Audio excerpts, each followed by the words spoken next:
কোনো সাহায্য না পেয়ে স্যাম একাই বেরিয়ে পড়ে হসপিটালের উদ্দেশ্যে। নাতালিয়া নামের একটি মেয়ে স্যামের এই অবস্থা দেখে রাজি হয় স্যামের সাথে যাওয়ার জন্য। গতকাল স্যাম নাতালিয়ার সাথে খুবই বাজে আচরণ করেছিল, আর আজকে ওর বিপদের দিনে এই নাতালিয়াই ওকে সাহায্য করছে। সবার প্রথমেই স্যাম যায় সেই স্যালনে যেখান থেকে এই অবস্থা শুরু, কিন্তু সেখানের মালিক স্যামকে দেখে অনেক বেশি ভয় পেয়ে যায় আর চিৎকার করে ওঠে আর বলতে থাকে, আমার এখানে আমি ছাড়া আর কোনো স্টাইলিস্ট নেই, আর আমরা কোনো বিউটি ক্রিম সেল করি না।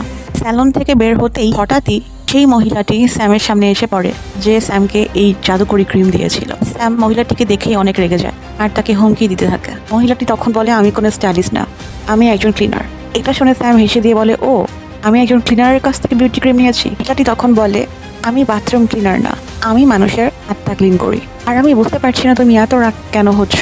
ক্রিমটি সেটাই করেছে যেটা আমি বলেছিলাম। আমি তোমাকে বলেছিলাম এই ক্রিমটি তোমার ভিতরের সৌন্দর্য বের করে নিয়ে আসবে আর পুরো দুনিয়া দেখবে তোমার আসল রূপ। ক্রিমটি এটাই করেছে, তোমার ভিতরের বিশ্রী রূপটা সবার সামনে নিয়ে এসেছে। এটাই হচ্ছে আসল তুমি, এই ক্রিম কুৎসিত আর নোংরা আত্মার মালিক। তুমি ভিতর থেকে এতটাই বিশ্রী।